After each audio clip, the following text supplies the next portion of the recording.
Hello అందరికీ, అందరు ఎలా ఉన్నారు? నేను మాత్రం చాలా బాగున్నాను. ఈరోజు చేయబోయే రెసిపీ గోంగూర చికెన్ కర్రీ. మరి లేట్ చేయకుండా ప్రాసెస్లోకి వెళ్ళిపోదామా? ముందుగా స్టవ్ వెలిగించుకొని ఒక కడాయి పెట్టుకోండి. అందులో కొద్దిగా ఆయిల్ వేసుకొని శుభ్రంగా కడిగి పెట్టుకున్న గోంగూరను వేసుకోండి. అందులోనే కొద్దిగా పచ్చిమిరపకాయలు కూడా వేసి ఉడకబెట్టండి. నీళ్లు కనుక సరిపోకపోతే కొద్దిగా యాడ్ చేసుకోండి. గోంగూర ఉడికిన తర్వాత తీసి పక్కన ఉంచుకోండి. ఇప్పుడు అదే కడాయిలో 3-4 టేబుల్ స్పూన్ల ఆయిల్ వేసుకోండి. ఆయిల్ కాగిన తర్వాత కొద్దిగా జీలకర్ర వేసుకోండి. అందులోనే 4-5 లవంగాలు, 2 యాలకులు, ఒక చిన్న చెక్క, అలాగే బిర్యానీ ఆకు వేసుకోండి. ఒక పెద్ద సైజు ఆనియన్ కట్ చేసుకొని వేసుకోండి. అలాగే ఎండుమిరపకాయలు కూడా వేసుకొని బాగా వేయించుకోండి.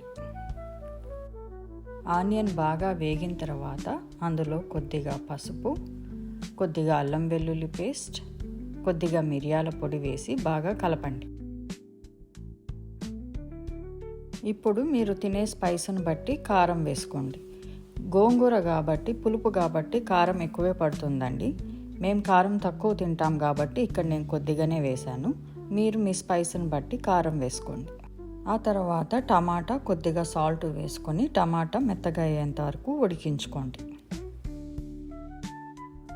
టమాటా మెత్తబడిన తర్వాత శుభ్రంగా కడిగి ఉంచుకున్న చికెన్ ముక్కలు వేసుకొని బాగా కలపండి. ఇప్పుడు మంటని మీడియం టు హై ఫ్లేమ్లో పెట్టి నీరంతా ఎగిరిపోయేంత వరకు హై ఫ్లేమ్లో ఉడికించండి.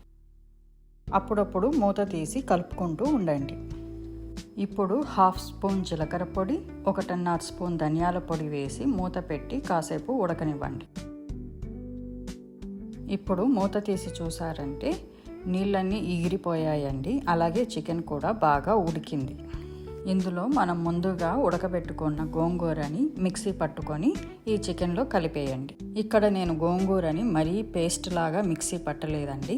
మీకు కనుక గ్రేవీ ఎక్కువ కావాలంటే దీన్ని బాగా మెత్తని పేస్ట్ లాగా చేసుకొని కొద్దిగా వాటర్ యాడ్ చేసుకోండి. ఉప్పు కారం సరిపోయిందో లేదో చూసి అడ్జస్ట్ చేసుకోండి. ఫైనల్గా గరం మసాలా, కొత్తిమీర వేసుకొని మరో 2 నిమిషాలు ఉడికించండి. అంతే అండి, ఎంతో టేస్టీ అయిన గోంగూర చికెన్ కర్రీ రెడీ అయిపోయింది. ఈ కర్రీ పుల్లగా, కారంగా, ఘాటుగా చాలా బాగుంటుందండి. ఒకసారి తప్పకుండా ట్రై చేసి చూడండి.